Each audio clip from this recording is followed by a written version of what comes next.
So now we've gone over these items going across. We've got P.O. box unchecked and we've got it highlighted to residential only. Now what I want to do is hit show table, and this will break down every single route. And then I like to select every route. So this over here shows you the actual addresses, residential addresses within your entire route. And sometimes you'll start with a zone and it'll only have 24,000, and as time goes by, they may build 5,000 homes in your zone. And so your number will increase. So then at that point you have to decide, do I want to deliver to every household in my zone, or do I want to take some out? And usually we take some out because this will increase or decrease your profits by a pretty substantial amount. So I'll show you how to do that in a minute, but by highlighting everything in the table, it also highlights everything in the map. And so this is actually cool. So now the whole map is highlighted, but now you can hover over and you can see how the different routes lay out and what they look like. And it'll give you the route details up here. So if you hover over this and turn it purple, you know that that route is going across the top. It's in 84096. It's Route 78. It's got 830 residences and so on. And the income demographic in that one, is 66,052. So my mouse wouldn't let me point at both at the same time, but yeah, just going across the top here, it will show the details of that route if you're hovering over it. So you can also do that in reverse. So you can deselect everything, get rid of that tail,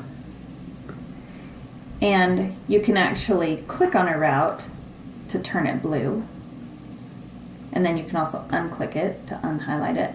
But that way, if you want to be able to study that particular route, you can click on it. Oh, and usually it does populate up here, but I guess you do have to be hovered over it.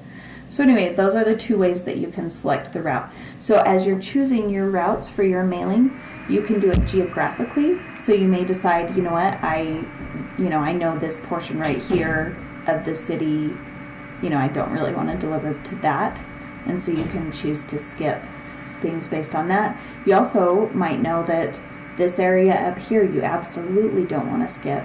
And so you can make sure that you're including what you want. So you don't want to only choose your routes based on the table because you can't see where it's located geographically. So I always check both. So let's see what else here that you would want to know. Oh yeah, so we can also sort these columns in the table. So often what I will do is I'll select all the routes, and then I'll sort them by income. And so if you click on that, it pops up this window, and you can sort it. I usually sort it by the lowest income and then close it. And so usually that's how we pick who to skip if we're going to skip any postal routes in our zone. Just because studies have shown that people with more disposable income tend to spend more.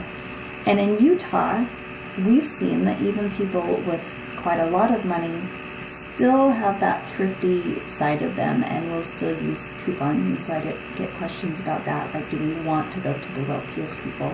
And even if they're not using the coupons, our magazine is high-end enough that often they'll flip through it, and so there's still, our customers are getting their marketing to a higher-end customer, which most companies, that is their target, not every company, but most of our advertisers do like households with more disposable income. So very quickly, I also want to point out this, the very highest income route in this zone is 119,000.